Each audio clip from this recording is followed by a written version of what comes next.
will forgive you if you're thinking to yourself, Pastor Andrew, you said that Jesus didn't say anything about hell at the beginning of this service, because that sure sounded like hell talk to me.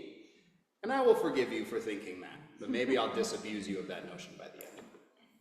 So, first of all, I think one of the reasons that this piece of scripture is so kind of palpable is that there's these farm animals in it. Everybody loves animals, right? And also you've got the imagery of the Satanic temple utilizing the goat, and so we're all excited about goats, and sheep are delightful, and so we get really hung up on the animals part of it.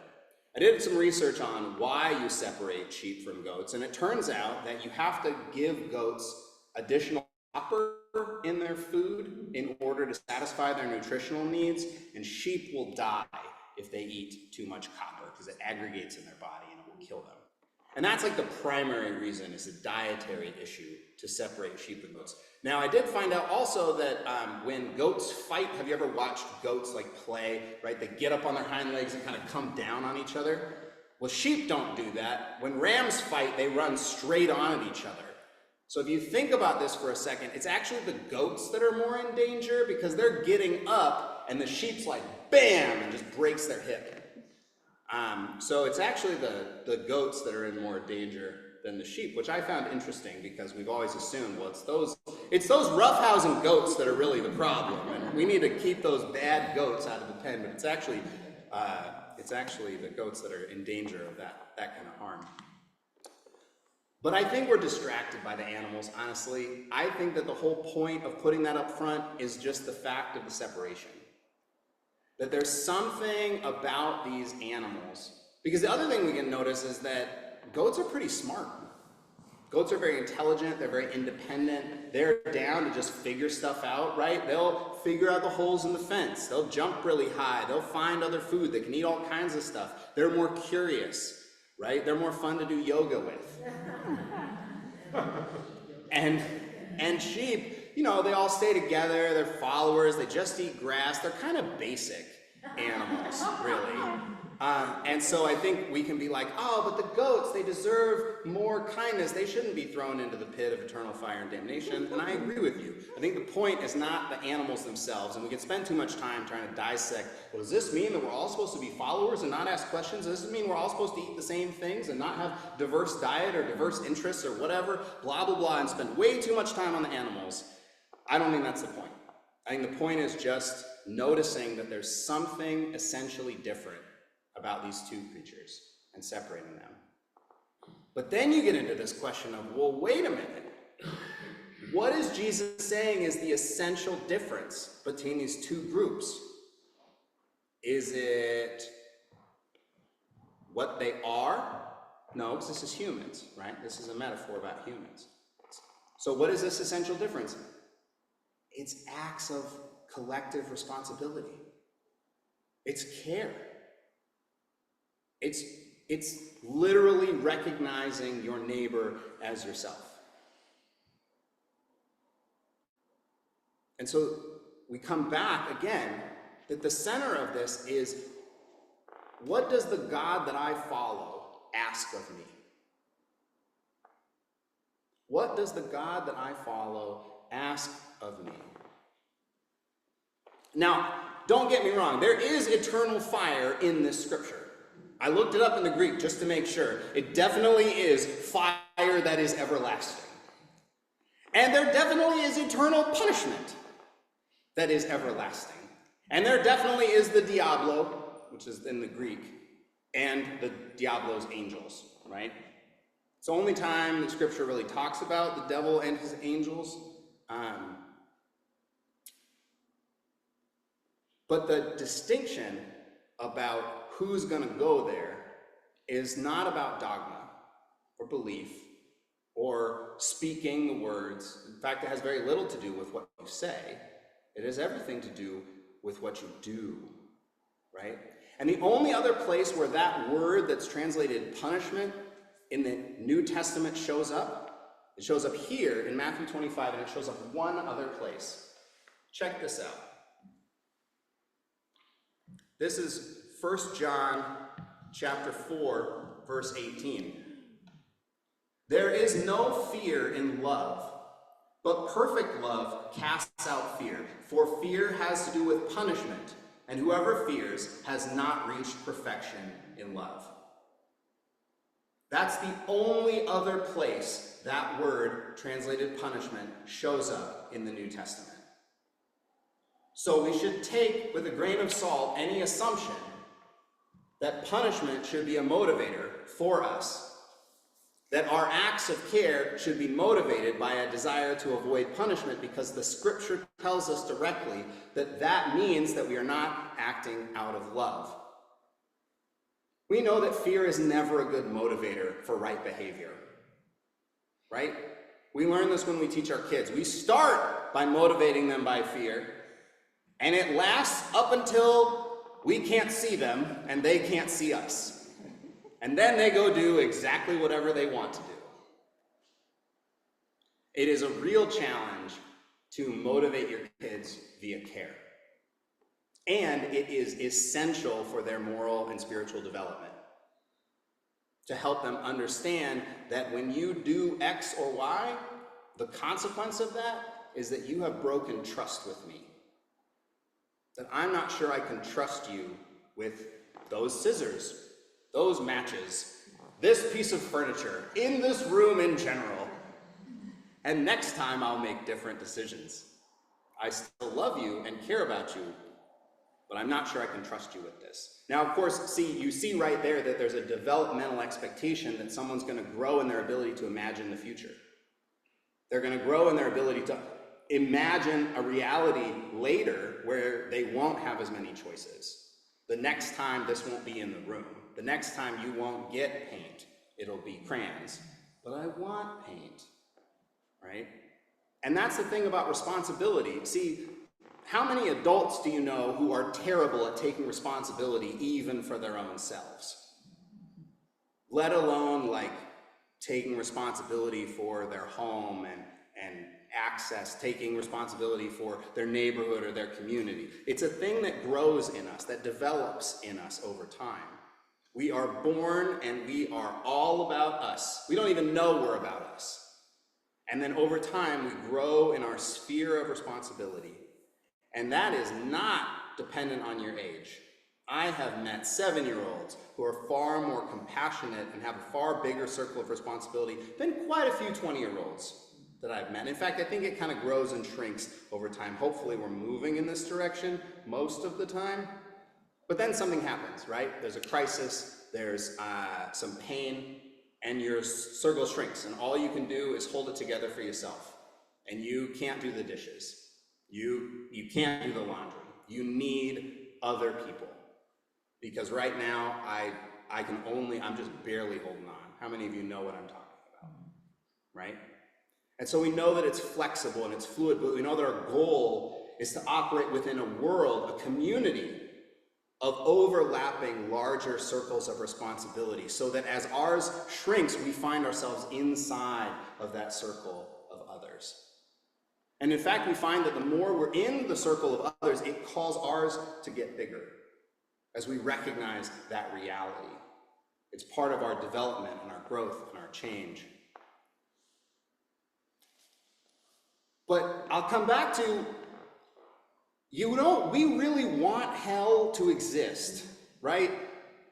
We know on some level we do. I mean, it's in our scripture too. I'll go to Job chapter 21.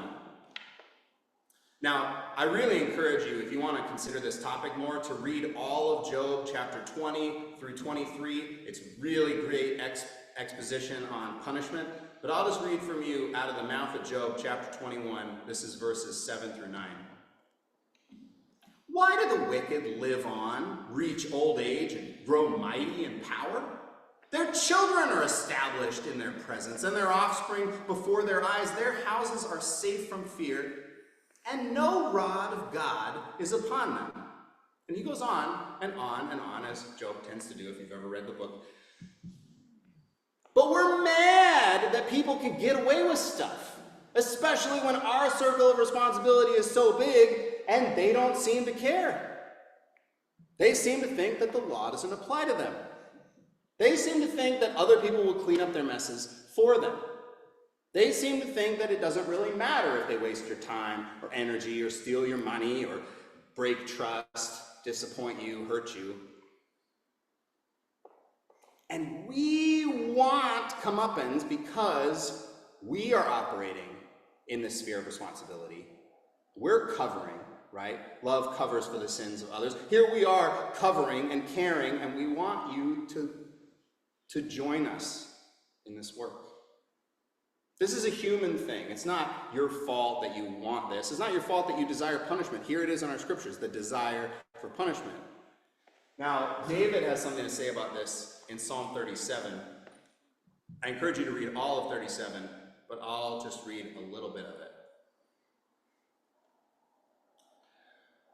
Do not fret because of the wicked, and do not be envious of wrongdoers, for they will soon fade like the grass and wither like the green herb. Trust in the Lord and do good. Live in the land and enjoy security. Take delight in the Lord, and God will give you the desires of your heart. Commit your way to the Lord. Trust in God, and God will act, etc., etc., etc. All of Psalm 37 basically says, eyes on your own plate. It doesn't do you any good. In fact, it does harm for you to focus on other people. Now, I will admit that it goes on to say the wicked will be destroyed. Just going to add verse 14 here. The wicked draw the sword and bend their bow to bring down the poor and the needy, to kill those who walk uprightly. Their sword shall enter their own heart, and their bows shall be broken. Better is a little that the righteous person has than the abundance of many wicked. For the arms of the wicked shall be broken, but the Lord upholds the righteous. Now, we're glad that that part's in there, right? A little bit, right? We're like, yeah, eyes on my own plate, but they're going to get destroyed, right? They're going to get theirs. Why do we want that? Because we want to trust that this matters, that our kindness, our generosity, our goodness, our work, it matters. What does the God that I follow ask of me? And does that God not also ask that of everybody else? Now, this is where it gets tricky. Do we want hell to exist because we want ourselves to be rewarded, or do we want hell to exist because we want others to be punished? Is it about acknowledging us and that we're doing something right and good, and then we get this entry into heaven, and that has to mean something? There has to be some other place so that it means something that we get in, right? There's like an acknowledgement, like if it can't just be one spot, otherwise it doesn't mean anything, right? If something's true all the time, it doesn't matter, right? So it has to be something else. Is it just a reward for us, or is it actually this punishment for others? And I think about the story of Mary and Martha, right? Do y'all remember this story? Jesus comes over for dinner. Martha's hustling and bustling. Mary's sitting at his feet, listening, learning, engaging. And Martha comes over and she doesn't even say anything to Mary, right? She rolls up on Jesus and she says, hey, dude, don't you think it's wrong that she's doing this over here and not helping me? I'm working so hard. Will you tell her to get to work? Appealing to the man in the room to fix the dispute between the two women, appealing to the authority, appealing to the power structure. Because she's got her priorities and she's anxious. We were talking in our group about how part of the thing about punishment is we all have different bright lines about what needs to be punished. We all have different kind of like no-go zones, and they're in different places for different people. If it were up to Anita, man, if you hurt an animal, you're done. That's the end of it for you, right? Yep. Yeah. And so there's this kind of like personalness to it, and this desire for this to be meted out on other people. Now I have to read my note. Yeah. But then there's this real question about, is this really morality or not? If they cheat, do we change? If they start breaking the rules, are we going to change the way that we operate in the world? If they harm us, are we going to stop being the kind of people that we are? See, again, we want this punishment because we want them to come over and expand their circle of responsibility. But if they don't, what's that going to do to us? Part of the reason I think we want and desire a belief in hell is because it allows us to stay the course, because we can say they're going to get theirs. What happens to you if you don't? What happens to you if they get paid the same as you and they came to work late and you showed up early? Are we jealous because God is generous? Are we going to change how we operate if we don't actually believe that other people will be punished for doing less, for taking less responsibility? Are we going to shrink our life? I mean, this is really the question of faith. Have we found something compelling enough that it's calling us, or is it really that we're trying to change other people? I mean, I think this is the big question for us in the political moment now, because we move into these zero-sum games, right? We move into this us and them, and they need to change, and we focus on others instead of on us.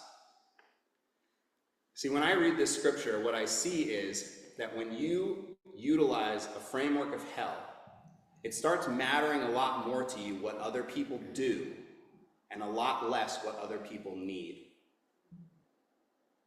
And it's clear to me in the scripture that the attitude that God is inviting us to is an attitude of asking, what do other people need? What does our society need?